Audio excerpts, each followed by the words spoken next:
Hey friends, happy Thursday. I just hopped off a coaching call with one of my new clients, and it was her onboarding call, and we were diving into just the cyclical nature of their communication challenges that she's had in her, decade plus long marriage. And I just wanted to share it because this is something that comes up the most and it's very relatable to a lot of women. And I wanted to share with you the advice and the direction that I gave her so that she didn't feel so stuck and so spinning her wheels in this area.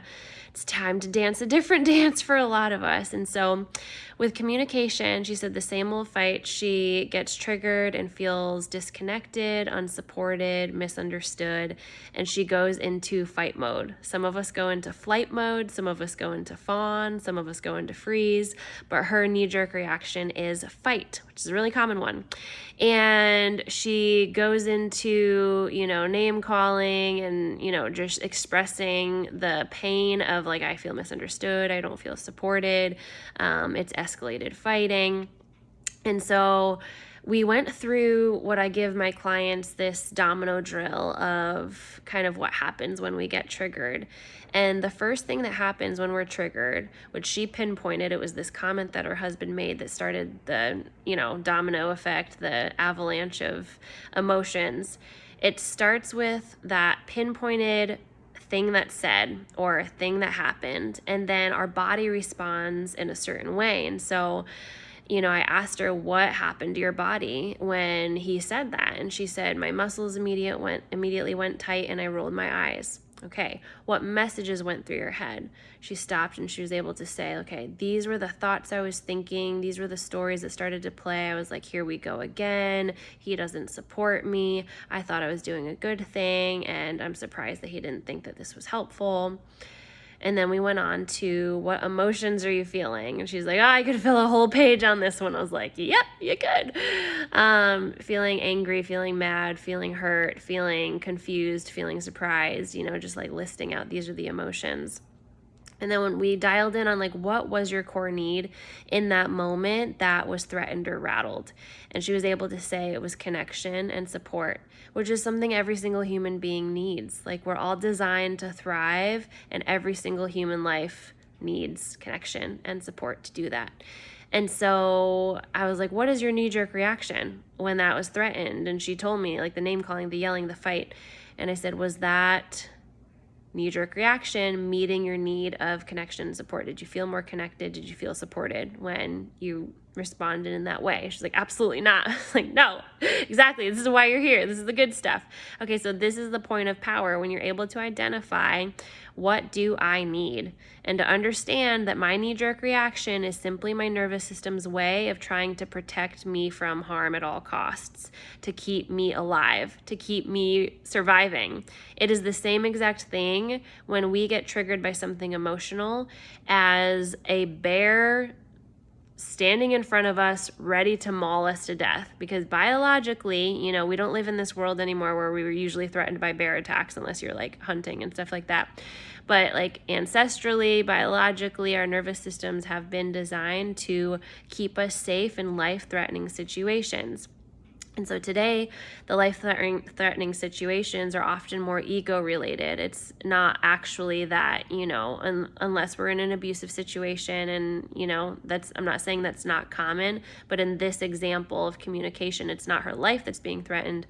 It's her ego, and it's her deep, primal core needs of love and belonging. And so what can we do to meet those in that moment? If the yelling at our husband is not working, if the name calling is not getting us what we actually need in that moment, if we can have some compassion on ourselves and realize, okay, it makes sense that my nervous system is responding this way. It is responding the exact same way that it would if an actual bear was in front of me ready to attack me. How can I meet this need in and of myself? And this is where the practice and kind of the new dance comes in for a lot of my clients, is we're used to saying, well, he's my husband, he should meet that need. Okay, fair. Maybe he should. I agree with you. But is the route you're taking achieving that goal? If not, let's try something different, because the old is not freaking working. And so the goal that she decided she was going to practice this week was putting her hand over her heart in those moments where her need for connection and support is not being met, and saying to herself the words that she wishes her husband would say to her in that moment, reminding herself, like, I'm here, I got you, it makes sense that you're triggered, this is important to you even if he doesn't think it's important, and I'm going to work through this with you. And she admitted what we all admit, like, this feels kind of corny and new and weird, but she's like, I'm also willing to try anything because nothing I've tried up until this point works. And so I especially say the hand on the heart because we can't outthink our thoughts. Like, we really need to incorporate the body in it. So whether it's like self-touch like this, a hug, hand over heart, meeting your core need while incorporating the body is where the magic happens, and you can actually wire your nervous system to feel safe and teach yourself that, like, I can trust myself. And then also she came up with the idea of maybe reaching out to friends if her husband isn't able to meet that need in the moment. And what happens is when you start practicing this and repping this out, this is what I've seen in my own situation, client after client. This is what actually attracts the support and the connection from your husband that you've been seeking for so long and desperate and asking for and needing and demanding and all of the things. But it's learning to offer it to yourself and seek it independently, whether from friends, from God, from you, and showing your husband it's sending this message that I've got me. It's going to create this magnetic effect. It's going to open wide the doors and give him the greatest possible chance of moving towards you. Ultimately, it's his own free will. Does every husband do that? No. But have I seen the chances open up dramatically? Absolutely. And so, end of the day, whatever he chooses, however he chooses to respond, you become a woman that learns how to, like, truly have herself and be able to say and believe and embody with every fiber of your being, like, I've got me, no matter what he's doing. And so I hope that supports you today. If you want my domino drill exercise that I give my clients for how to, turn these triggers kind of from earthquakes to more tremors and know how to navigate triggers in the moment, let me know and I'll send that to you. All right, huge hugs, guys. Happy Thursday.